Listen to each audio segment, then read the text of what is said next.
it's amazing. We're about to end the new year. How do you like it? No, to end the old year and start a new year. How do you like that? You'll be like, what? What? Right? But what happened is we know, like, what month is today? What month we are into?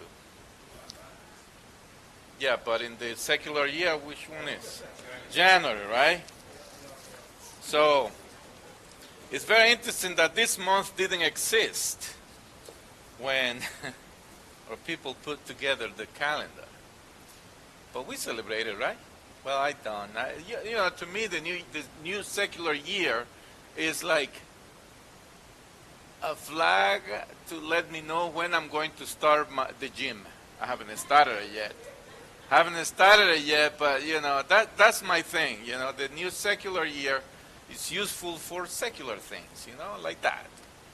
I know that like in business, you got to do certain things. It's a fiscal year. It's a time when you hear about government issues and things like that. That's another situation. And you don't seem to be affected by it, at least spiritually. I don't. But it's good. But we're about to end with this month, and I tell you why. We're about to end this year.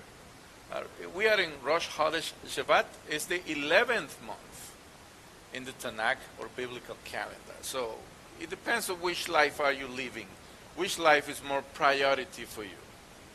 What are you prioritizing, if that's a word? What are your priorities in life? It is the secular or is the spiritual? What is it? So we got to get used to the spiritual realm. Otherwise, we're not going to be ready when Yeshua comes back. We're going to be like, oh, wait a minute, what did I miss? And so the month of Shevat is the 11th month, counting from Nisan. And it is the 5th month of the civil year. So even in Judaism, you have the civil, the secular, and you have the spiritual, the biblical. The same Shevat was acquired the name Shevat was acquired in Babylon, as it is the case with the names of the other Hebrew months. So we got this issue since many, many, many years ago when the Jewish people they were forced to be moved to Babylon in the Babylonian captivity. In there, they were used to certain things, and they kind of fit into the cultural background in there, just like the Jewish people in here is doing it. And they changed kind of the language, the names, and certain customs, and so on. So, the months are in this way. I always put them together in that way. You see those arrows? That's Nisan. You see what Shevat is? So we're about to end the biblical calendar and start a new year. But then you see Tishrei. You're like, wait a minute. What is this? We have Tishrei as well. Well, in the calendar we have different months with different days, like Nisan, Sivan, Av, Tishrei, and Shevat, or 30 days month. But then you have 29 days month. There are Iyar, Tammuz, Elul. You have Tevet, Adar when it's in Adar 2 when it's in leap years. Adar 1 when it's in leap years is 30. It's kind of confusing, right? And then you have other 2 months, Heshvan and Kislev. Sometimes are 29 days and sometimes are 30 days. So yeah, it comes from 29 to 30 days. And so, yeah, it's kind of very confusing.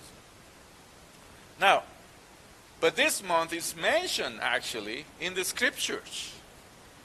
And it says, on the 24th day of the 11th month, the month of Shevat. You can look at it in Zechariah 1:7. I'm from the Complete Jewish Bible version, but you can find it in your own Bibles as well. You see what I'm talking about. Now, the relevance of Shevat is mentioned in the Tanakh. It says, Moses began Mishneh Torah, which is the second Torah, on the first day of Shevat. He says, there are the words of Moshe spoke to all Israel on the far side of the Jordan River in the desert. And you see the next portion is the interesting one. On the first day of the 11th month, on the 40th year, Moshe spoke to the people of Israel, reviewing everything Adonai had ordered him to tell them. So you see this accuracy in the Bible. But again, what happened is we are more into the secular than into Bibles. We are more into.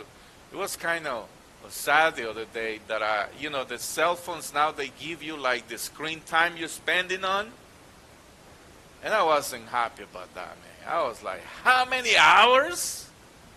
I'm not gonna tell you where. I was like, I thought I was not spending many hours in this nonsense, and I'm doing it. I'm like, I need to repent, definitely, because I'm like, I'm not supposed to spend that many hours in something that is not productive, spiritual productive. It's not, when you do the math at the end of the year, you're spending more time in something that you're not supposed to. So I'm glad that these people are sending the screenish time for me to see it, so I can change my habits. We all are full of habits, good habits and bad habits. Like brushing your teeth, it's a good habit, right, guys? It's a good habit. Don't miss that. Before you go to bed, at least before you go to bed, try to brush them. You got to do it in the morning as well. And anytime you eat, well, if you have time, But anyways, you have to brush your teeth and floss them too, right? Otherwise, you're going to have bad teeth. That's a good habit. But then we have other habits in our lives that we don't even realize what we are doing till someone is telling us, until we realize, or if you are a prayerful person, until the Holy Spirit will reveal to you what's going on in your life. And then you realize, oh, sorry, God, I thought I was doing good, And so it's a good thing to know what are you spending time on. Now, the rabbinical tradition made an association on the first of Shevat with Shavuot, the 6th of Sivan. That's another month. That is why this month is also considered a month to return to the Torah. So this is a good month to return to the Torah, and I tell you why. Since we, Messianic Jews, believe that Yeshua HaMashiach is the living Torah, and Torah is our Mashiach, it is important to celebrate his sacrifice for us, and so we seek to return to his teachings in this month. This is priority, this month, and I tell you why eventually. Also, we have this month in Jewish history, we have some important days. It marks important dates. And the most important are, number one, Moses repeats the Torah, I mentioned it before, on the first of Shevat of the Hebrew year 2488, before the Common Era, of course. According to the book of Deuteronomy, Moses convened the Jewish people and began the 37-day review of the Torah, which he concluded on the day of his death, on Adar 7th of that year. So the book of Deuteronomy basically was written in 37 days. Can you believe that? He probably used a lot of computers. a lot of typewriting machines. I don't know what he uses. I think he uses a lot of scribes to do that. I don't think he did it by himself. But anyways, he concluded in 37 days. He was kind of rushing because he knew he was going to die. And he died perfectly healthy, according to the Tanakh, to the Torah. Now, I have a book here. I couldn't make time to do too many things I've been through. I didn't have time to make the proper writing on paper or on the screen. So I got the books. Let me see. This book is really awesome. If you want to know which book is, I'll tell you later. Let me see. Explaining the Torah, why Shevat. This is the wisdom on the Hebrew months. Very good. The guys who wrote this are not. The guy who wrote this is not a Jewish believer. This is awesome. I mean, this is great. They got it. They are really close to it, and it has many good things here. But I'm going to read. Can we now understand why Moshe explained the Torah in all 7 languages? Remember, he explained it in all 7 languages, right? Levush Orah writes that Moshe was afraid that after over 200 years in Egypt, some of the people might not understand Lashon HaKodesh. So there's kind of, you know what Lashon Hara is, right? There is, Lashon Hara is evil speech. When you are saying bad things about somebody, it doesn't matter if those are the truth. But you're saying something bad. And you can see that very often in social media. It used to be on TV when you used to turn the TV at any time and you have these, how do you call them? These talking programs, these, what you might call them? Talk shows. Thank you, talk shows. Now it's all over the place. You open your media stuff, even from your own people, right? I have people from Mars. No, it's not your group. The Martians are the bad ones. No, Bethel, no. And so then I start to see things that I don't really want to see from a believer. You know what I mean? Why this believer from Mars, again, is not from Bethel, he's talking about Lashon Hara, about somebody. I don't care if that somebody, what happened to that somebody is good or bad, is the truth or not. I just don't want to hear it. Because I don't want to fill my mind and my heart of things like that. You know what I mean? So I want to make sure that everything I got the power to have access to, is not Lashon Hara. But it needs to be Lashon HaKodesh. So, again, we'll go back to this. In a nation that contained more than 600,000 adult males, there were probably Jews who spoke languages other than Lashon HaKodesh. It means the Hebrew language, the language of the Bible. Okay? The only way Moshe could be certain that each and every Jew, without exception, will understand the Torah was to teach it in all 70 languages. In other words, Moshe felt that the Torah should be like the Chodesh Shevat. Chodesh Shevat. Just as water mixes freely, the Torah should be available to all learned scholars and simple Jews, those who understand Lashon Chodesh, and those who speak other languages. Moshe made the Torah accessible to all. Now, we know, according to the same Torah, that there were a big crowd with them. So I'm pretty sure that crowd, some of those people were Africans that they didn't know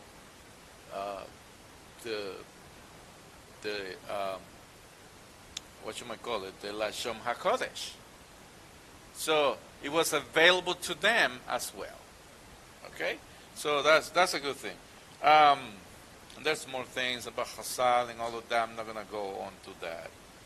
But the other thing is they get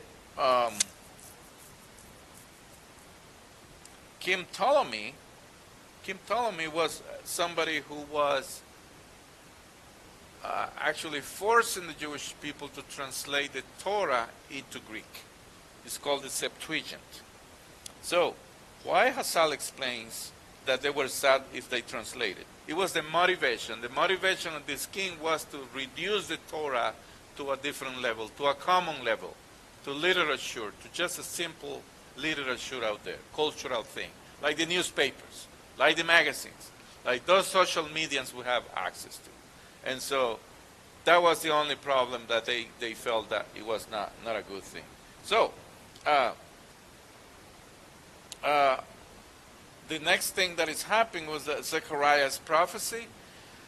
According to Zechariah 1:7-16, on the 24th day of the 11th month, which is the month of Shevat, in the second year of the reign of Darius, the word of God came to Zechariah, the son of Berechiah, the son of Iddo, the prophet, saying, I will return to Jerusalem in mercy. My house will be built within her. This was 2 years before the completion of the second temple, on the 3rd of Adar, 515 before the Common Era. The next event is happening during this year. I'm just picking up some of them. And I'm using the same slides I used last year because I have, for many reasons. So the next thing is happened during this year is Tu B'Shvat. What is Tu B'Shvat? It's the new year of the trees. Wait a minute. We were talking about New Year, right? How come we're going to go through another New Year? What's going on here? Tu B'Shvat, the 15th day of the Jewish month of Shvat, is a holiday also known as the New Year of the Trees. The word Tu is not really a word. It's a number. It's the number 15 in Hebrew. As if you were to call the 4th of July. Like, the 4th of July. This is the same thing. Fourth, it's like in Roman numerals. See, Hebrew alphabet for more, let me see. This is for me, this note. This is not for you. Okay, Judaism has several different New Years. That's also confusing, but, it's not this is not an strange concept. Because here in the States, we have the calendar year January to December, right? So it's in the rest of the planet. But then the school year starts when? September. So that's the new school year. It starts on September to June, right? That's the new year. Also, you have the businesses have fiscal years, right? And also, when you do your taxes, April 15th, right? So that's a new year as well. So you have different things, different years in the secular calendar as well. And so, let me see if I can find this note. Where did I put him? So you have, great. Oh, right here. And the Jewish calendar, you have 4 New Years actually. In ancient times, there were 4 New Years on the Jewish calendar. And, Jewish people still observe, study, and whatever. And so, if you remember the month I put together, supposedly on 1st Tishrei, we start a new year, which is called Rosh Hashanah. Tishrei serves as the new year for several purposes, the best known being the new year for the civil calendar or the new year for seasons. Rosh Hashanah or Rosh Hashanah literally means the head of the year. So this is in the 7th month of the biblical calendar. So what's going on there? Jewish years are from creation. For example, this year is what? 5,779. So that's from the creation, according to the tradition. With the new year beginning on 1st Tishrei, is 5 1779. Although Rosh Hashanah is not a well-defined holiday in the Torah, distinguished mostly as a day when the horn or the shofar is sound. That is in November 29, Numbers. Numbers 29:1. So the Talmud expanded its religious connotations to make it the Jewish New Year in the anniversary of the creation. There's more things in here. Also, at the beginning of the civil calendar, 1 Tishrei is also considered the new year for measuring the reigns of foreign kings, necessary because legal documents were dated by the current year of the monarch's reign. So anytime you see in the Bible, in times of King so-and-so, it was calculated from the first of Tishrei. Okay? But the foreign kings, not the Jewish kings, rather than measuring a king's reign from a date he took office, first Tishrei served as a standard anniversary marking the end of a full year of rule, even if that year had only been part of a year, which is more confusing. So, the new year for setting the sabbatical year during which land may not be cultivated is also for Tishrei. The command for observing a sabbatical year appears in Leviticus 25, 2-5. When you enter the land that I assign to you, the land shall observe a Sabbath of the Lord. 6 years you may sow your field, and 6 years you may prune your vineyard and gather in the yield. But in the 7th year, the land shall have a Sabbath of complete rest, a Sabbath of the Lord. You shall not sow your field or prune your vineyard.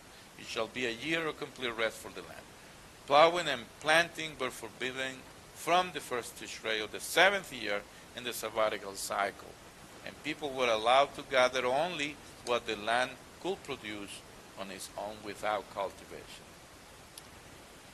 So, and then you have the calculation for the year, the Jubilee, which happened then, the first Tishrei. First Tishrei is also in a year for figuring the yearly tithe. The Ma'aser is a type of tithe, or 10% on vegetables and grains. The Levites and priests were supported by this tithe because they did not own land. The tithe for a particular year had to be paid with produce from the same year, thus requiring a standard date to begin and end each fiscal year. And then you have the steps. You have the Ma'aser, the Ma'aser Rishon. You also have the Levites then prepare out of the 10th. It's called the Teruma for the priests, and then also you have the Ma'aser Sheni, which is another tithe. All those were calculated, and you have the first, the second, the fourth, and the 5th year of sabbatical cycle. All those things we're going to see it in the Torah class because it's a lot of stuff to see.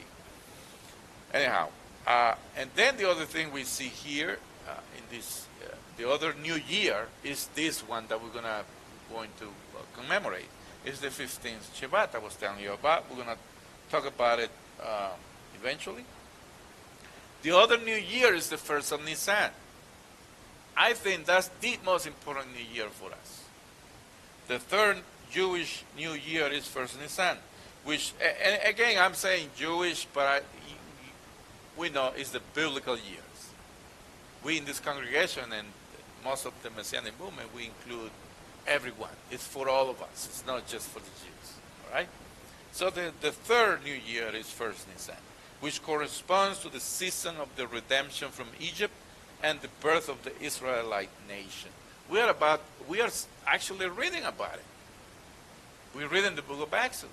So it's not a coincidence that the rabbis, Ezra and Nehemiah and the elders put all these things together, because it has a reason. And so you have 1st Nisan. This particularistic national event defines the nature of the new year celebrated on the 1st Nisan.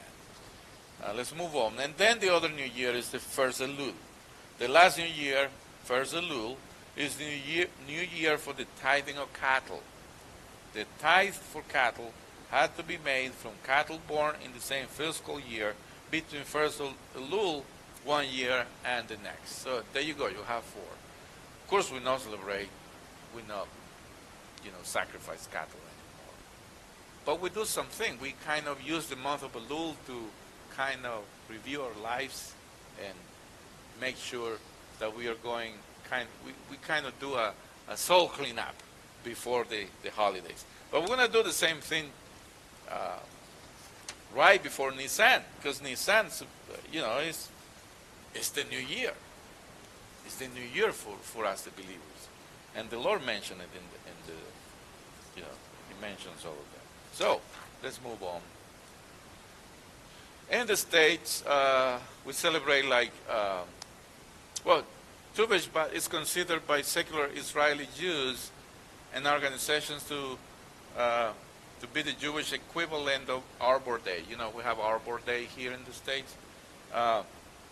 So it's often referred to by the name in international media. Ecological organizations in Israel and in diaspora have adopted the holiday to further environmental awareness programs. On Israeli kibbutzim, Tu B'Shvat is celebrated as an agricultural holiday. In Bethel and I think you can look still in the website how to plant trees in Israel. That's the way we celebrate it. We plant trees in Israel. Now, some customs that people do in here, they do kind of a pre-Pesach Seder. I think we did it here in the community once or twice. I'm not sure, but it would be nice to make a community or a family kind of a pre-Seder, like a rehearsal of a rehearsal. Because every festival and commemoration we do is a rehearsal for things to come, for the world to come. But it's good to kind of, and this was adapted. This Seder was adapted. What they do is they eat new fruit on this day. Eat fruit from the 7 species or spices. Species. Okay, thank you. You sure it's a species? All right. I'm just saying. I have a problem many times I say that. So, anyway, what are those? Deuteronomy 8:8. Remember those spices or species? It's not species, right? That's something like that movie. Remember that movie? Spice. Huh? It was an old movie, right? I think it's all about these creatures who came down from someplace else. Anyways, don't worry about that. So this was acquired by some traditional Jews. They developed a Seder ritual conceptually similar to Pesach, the Passover Seder, discussing the spiritual significance of fruits and on the Shevat Haminim, the fruits. This custom spread primarily in the Sephardic communities, but in recent years has been getting more attention among Ashkenazim and of course among the Messianics as well. We do plant trees. Some people plant trees. Some communities even today, Jewish children commonly go around collecting money to plant trees in Israel in this time of the year. You've been seeing some Sukkot and some trees in there. There's the cedar tree, the cypresses tree, and the chuppahs. Another thing I want to tell you, men are like trees. What I got that? I got it in this other book. Men are like trees. A man is like a tree. The connection between the letter Ayim and the month of Shevat begins to emerge. Shevat is a month that is very important to trees, and trees, as we will see, stand as a parallel for people, particularly Tzaddikim. You know what the Tzaddikim are? The righteous ones, righteous people. The Rosh Hashanah for trees or the New Year for trees takes place on Shevat.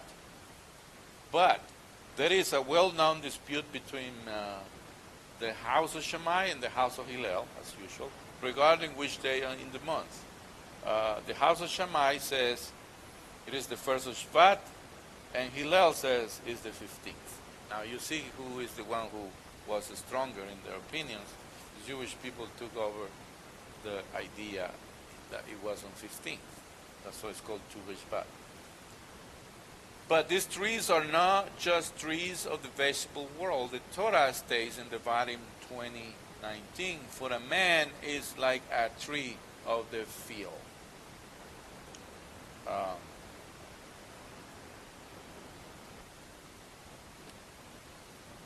There is a deep and abiding correspondence between mankind and trees. When God created the world, He certainly had a specific intention in regard to every one of the myriad details of the plant kingdom. Every fruit and vegetable has a reason why it was created and a reason why it should continue to endure. Do you hear some voices? Or is it me? Or is it me? Right. At the same time, all of these innumerable parts combined together with those of the inanimate, animal, and human realms to serve one grand overarching purpose. And this is true of a man as well. There is a special reason why each person was created. As Chazal says, just as their faces are not similar to each other, so too their thinking is not similar to each other. Rather, each person has his own way of thinking. And not only does each person have a unique reason why he was created, each person has a unique reason of merit to continue existing.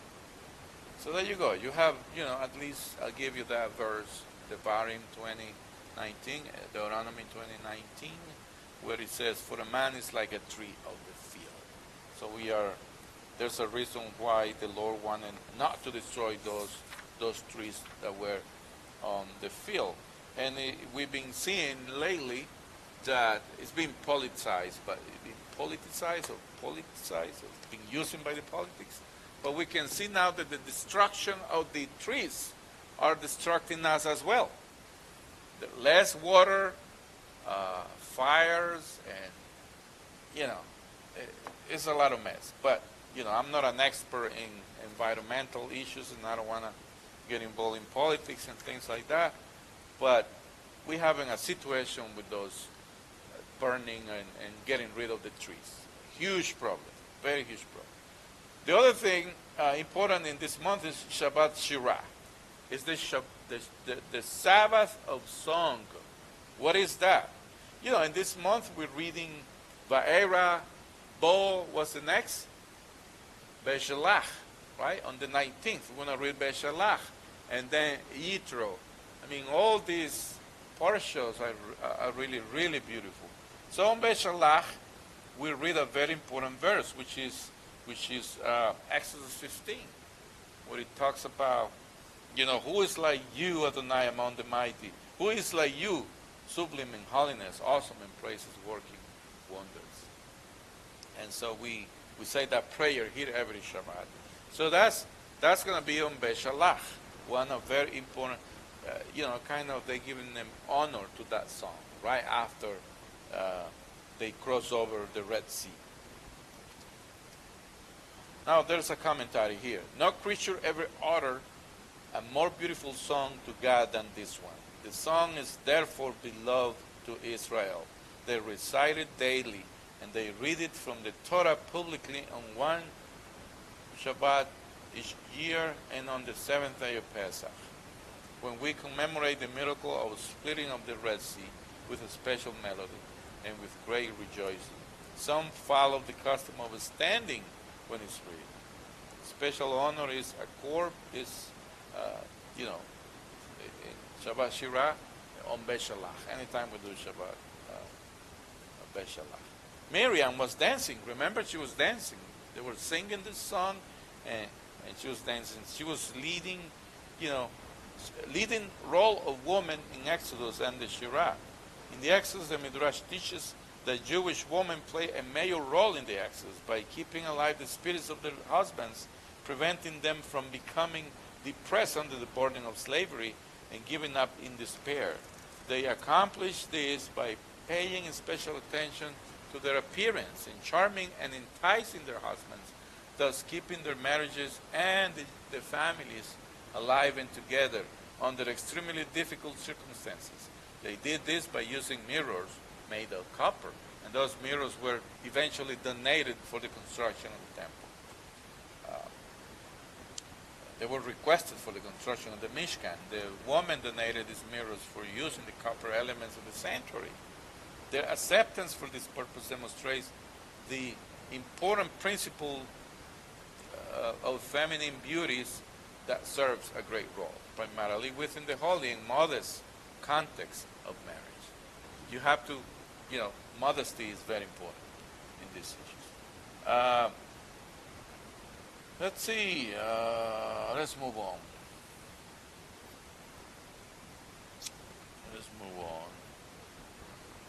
Relevant celebrations for us believers in the Messiah. Well, we for this month of Tush B'Av and the New Year of the Trees.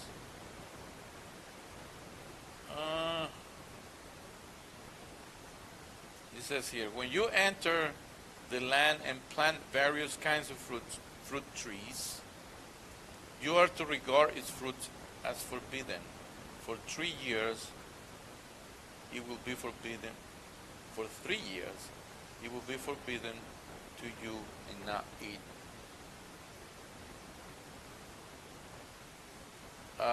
In the 4th year, all its fruit will be holy for praising Adonai.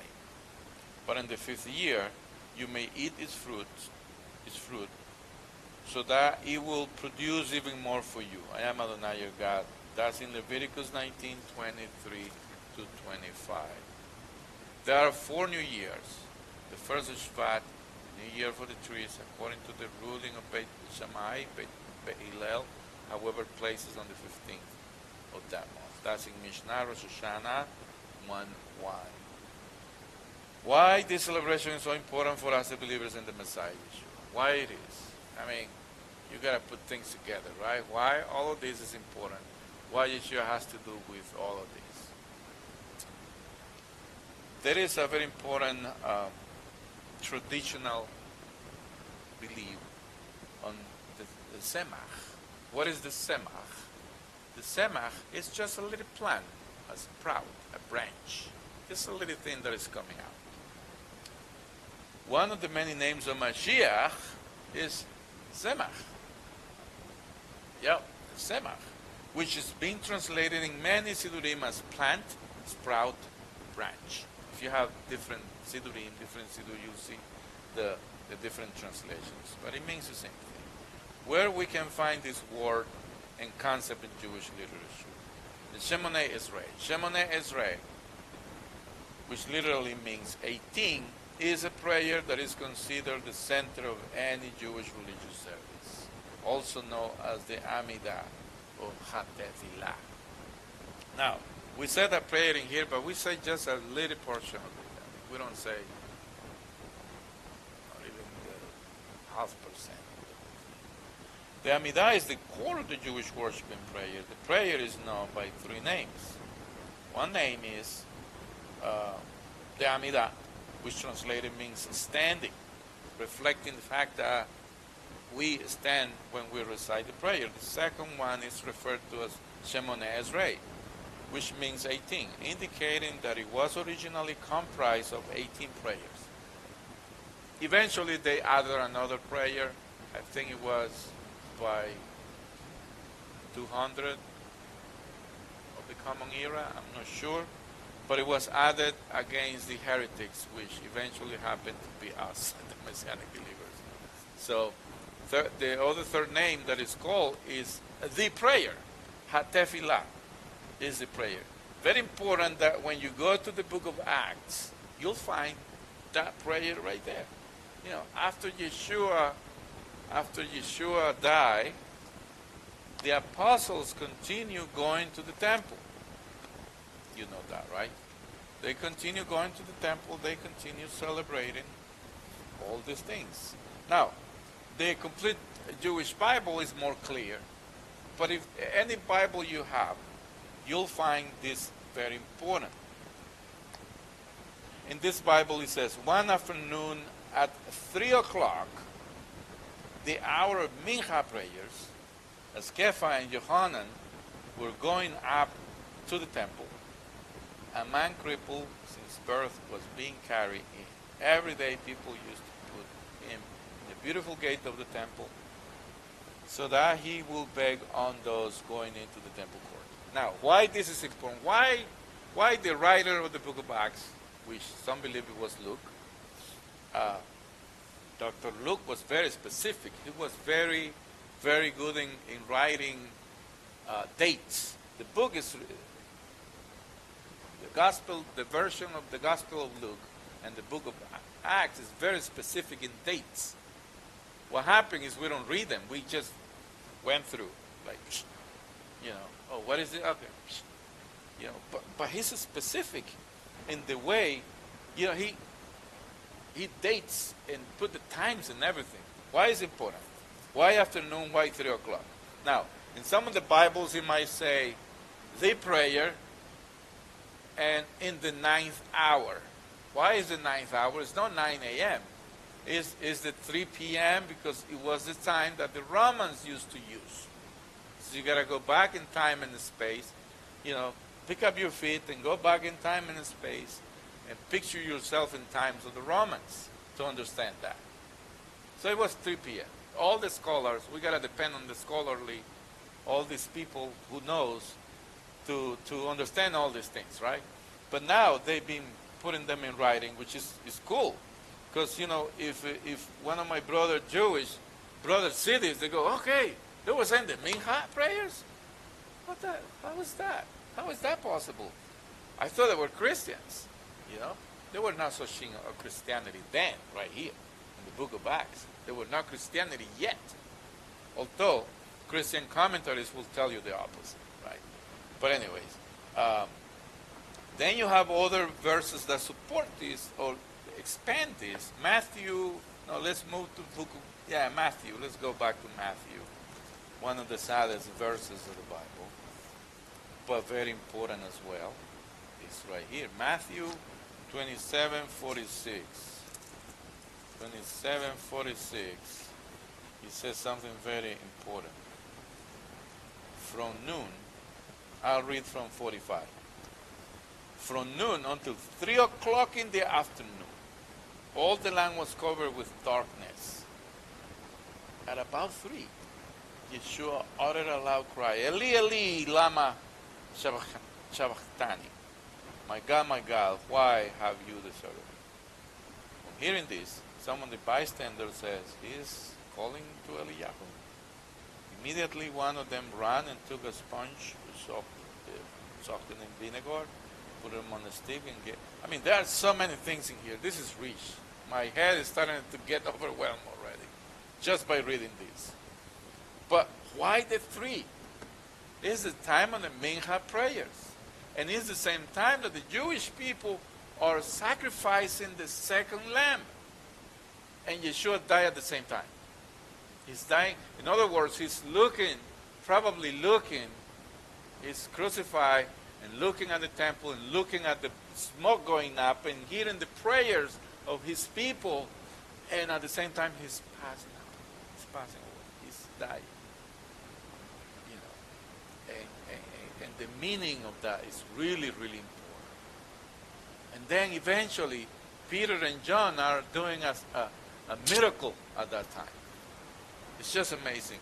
But not only that, there are other 2 verses, very cool verses. Acts 10:3, and this is Cornelius. And it's not Cornelius, the husband of Caroline, okay? It's another Cornelius from a long, long time ago. He says, one afternoon around 3 o'clock, he saw clearly in a vision an angel of God coming in and saying to him, Cornelius. Wait a minute. Cornelius is a God-feeder. He's a Gentile, probably his way to be to be converted. to Judaism. This guy, Cornelius, apparently, I want to attach this same guy to, in Mark, when he says, this is really this was really Son of God. I want to attach the same guy, but I can't prove it. I cannot prove it. But I want to say it was the same guy who was there, who crucified Yeshua. But I don't know. I'm just saying. But you see the connection? He's praying at that time. 3 o'clock in the afternoon, he's praying. He's doing the Hatefilah. He's doing the prayer. And then he saw these visions on 30. Verse 30, Cornelius answered, 3 days ago around this time I was at Mincha prayers in my house when suddenly a man in shining clothes stood in front of me, and so on and so on. Now this chapter that some people think it talks about food, it's not about food, but it's about this prayer. It's about many other issues that we don't know of until we really study it. So the prayer is very important. Well, in the prayer, there are many sections, but when you go, I have no time to go all over these things, but when you go to the 15th prayer, a very important thing is in here. But there's sections. The first section starts with 3 blessings called Avot, Hebrew for ancestors. It is the introduction to connect to the divine, Gevurah, might, and Kedushah, holiness. The middle section, only recited on weekdays, consists of 13 blessings that are individual and communal requests to God. The first 5 prayers of these sections are personal or individual requests to God to improve the situation of each person, to give us the ability to repent of our transgressions, for God to give us grace and forgive us, to send Messiah, our Redeemer, and to heal the sick. Right? That's the second section. The following 8 prayers on these sections are explicitly of the communal and national needs. Prayers for rain, to ensure God crops, prayers to end the diaspora, to restore the judges and establish justice back to the world, to humble those who want to destroy Israel, to sustain the righteous of Israel, to rebuild Jerusalem. See, this is amazing. While the Muslims are praying to the destruction of the infidels, Jewish people is praying to basically to humble those who want to destroy Israel. Not really to destroy them, but to humble them. It's just amazing. To sustain the righteous of Israel, to rebuild Jerusalem, to reestablish the Davidic dynasty. To reestablish the Davidic dynasty, and a petition to hear and answer the prayer of his people. All these middle sections change on Shabbat and holidays. The rabbis established the middle section as an opportunity to celebrate the holiness of the Shabbat day on the festival of holiday. The third and final section of the Amidah concludes with blessings of thanksgivings to God. They are called Avodah, which means service, and Hoda'ah, or Toda'ah, which means thanks. Todah. Avodah, Todah.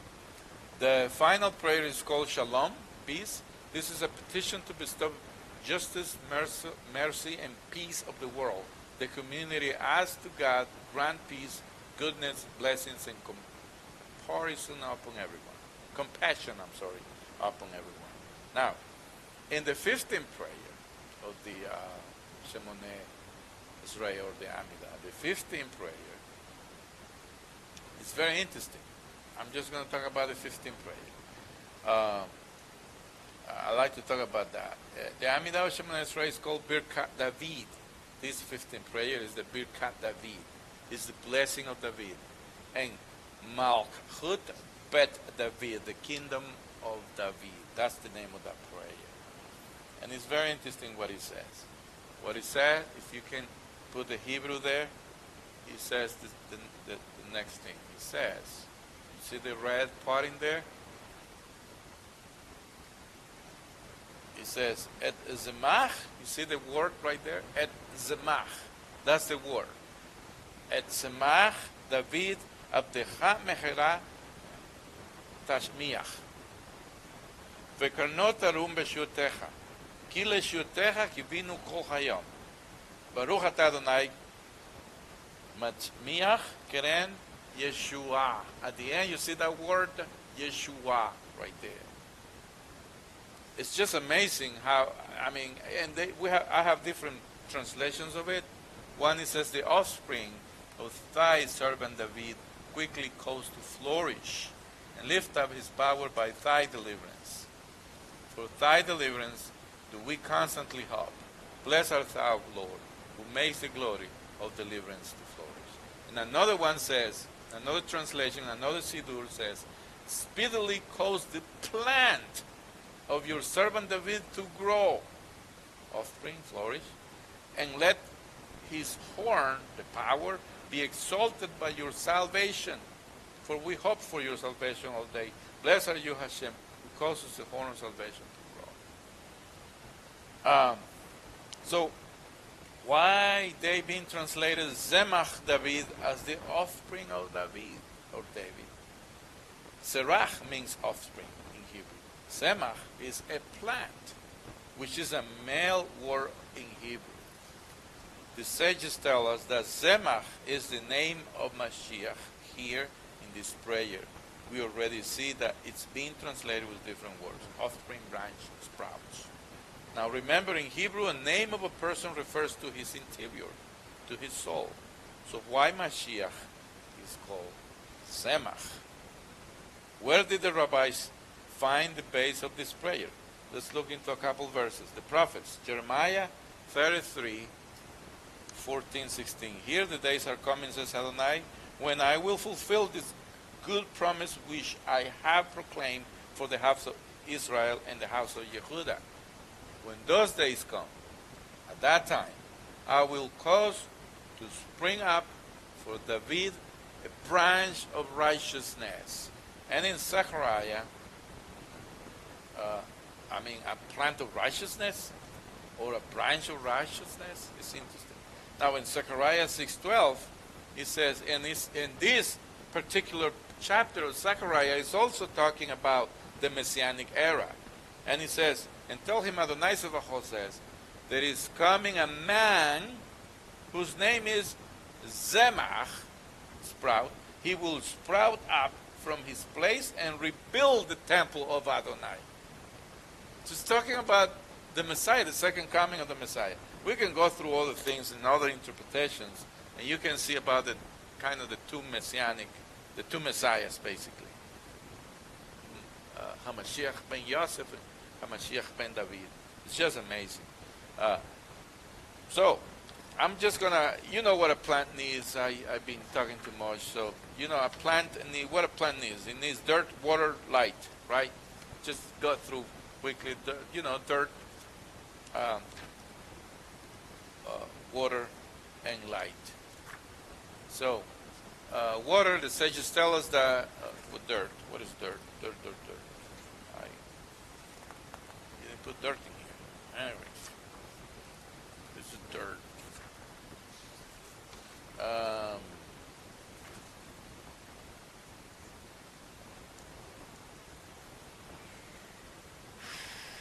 There's a Hebrew verb along with this word zemach, litzmoach. There is no translation for this word in any language. It means grow up like a plant. Zemach need to litzmoach. Some translated to flourish. Mashiach, help us to be patient. There are different kinds of seeds. Everyone needs to grow in a different way. No matter when, but you need to die before you grow. All of us need to die before we grow. I just saw a video from Rabbi Matt Rosenberg from Seattle, Washington, and he was explaining the life of Mashiach, and explained to be new, to renew our life, to renew our minds and everything. Just try tonight, when you get back home, try to use like 2 jackets on. Your old jacket, and try to put a new jacket on it. And just, it's an exercise for you to, how you feel to wear something new on top of old clothes. I don't think you're going to feel well. So that's what Paul is talking about. When you are in Yeshua, you got to take your old clothes out and wear the new one. You cannot wear new clothes on top of old clothes. or I will say dirty clothes on top first, and then new clothes on top, clean clothes. You know what I mean? It's kind of crazy, but try to do that, and you'll feel the difference. So he helped us to be patient. Some people feel that when that happens is the end. When you die to yourselves, to the world, when you start to establish priorities in your life, having the new in your, forgetting about the old, establishing, the secular year, getting rid of it and using it just for your secular moments, But then you establish a new time in your life, you'll see the difference. Some people feel like when they die, is the end. But in reality, it's just the beginning. Do not commit a spiritual suicide. Everyone has trials. Some people they can't do it. They just want to go back to the old because it feels comfortable. It feels better. It's just your old shoes. Have you tried the new shoes and the old shoes? I want to keep my old shoes, because I feel more comfy. But they're getting bad. I can't use them anymore. The water goes into it, right? When it rains, they're full of water. So you got to get new ones. But you feel so comfy with the old ones that even you show up at the congregation with those old shoes, because you feel more comfortable with it. And so Psalm 27:14 says, wait for the Lord, be strong, and let your heart take courage. Yes, wait for the Lord. But if we hope for that we see not, then do we with patience wait for it. Romans 8:25. For everything written in the past was written to teach us, so that with the encouragement of the Tanakh we might patiently hold on to our hope. And may God, the source of encouragement and patience, give you the same attitude among yourselves as the Messiah Yeshua had. Romans 15. When people get rotten or die in a spiritual way, get desperate, they don't have emunah or faith in the Creator. You're always going to have trials in this world. People have no hope after certain trials. You need to acquire the tools to confront those trials. And that way you won't have to have a spiritual suicide. You don't have to commit a spiritual suicide. Now the dirt signifies our roots, according to the sages. Water, the sages tell us that water is the Torah, and light is, a plant receives light, solar light. This process is called what? Photosynthesis, right? It's the photosynthesis. So the new year of trees, each species represents, did I say it right again? Species? The spices? Species, all right. Still sounds weird to me. Okay, the fruits. That's more neutral. For Adonai your God is bringing you into a good land, a land with streams, springs, and water welling up from the depth of the valley and on hillsides. And the land of wheat, barley, grapevines, fig trees, and pomegranates, a land of olive oil and honey. There you go. You have all the thing: wheat, barley, grapes, figs, pomegranates, olives, which is the oil, and dates, honey, which is a palm tree. It's not the beet, those other kinds of honey. It's a palm tree. Let's move on. Now, today's significance of the 7 species. The 7 species are traditionally eating on Tu B'Shvat, the Jewish New Year of the trees, on Sukkot, the festival of booths, and on Shavuot, the festival of weeks. In Halakha, Jewish law, they are considered more important than other fruits, and a special beracha, blessing, is recited after eating them. Additionally, the blessing prior to eating them proceeds from other food items except for bread. Why do we need to remember this? Pesach. We're about to get into Pesach, people. We're about to finish this year. Okay? We're about to end up this year and start a new year on Nisan. And on Pesach, we celebrate that. It's the holidays of the spring season. For all of us together as a community, let's start on the cycle of the Torah again and again. And don't forget that Yeshua Messiah is all over this celebration. These are the shadows of the Messiah and represents the way that one day we all going to be living in the world to come, but today we can have a taste of what it will be then. Don't forget Yeshua experience in the Gethsemane. This that's another class for spiritual thing, a tzaddik, what is a tzaddik, and so on. Now, how is your spiritual growing? The righteous will flourish like a palm tree. They will grow like a cedar of Lebanon. Are you a cedar, or are you something else? Are you studying His Word to show others how much knowledge you have? Just to show off?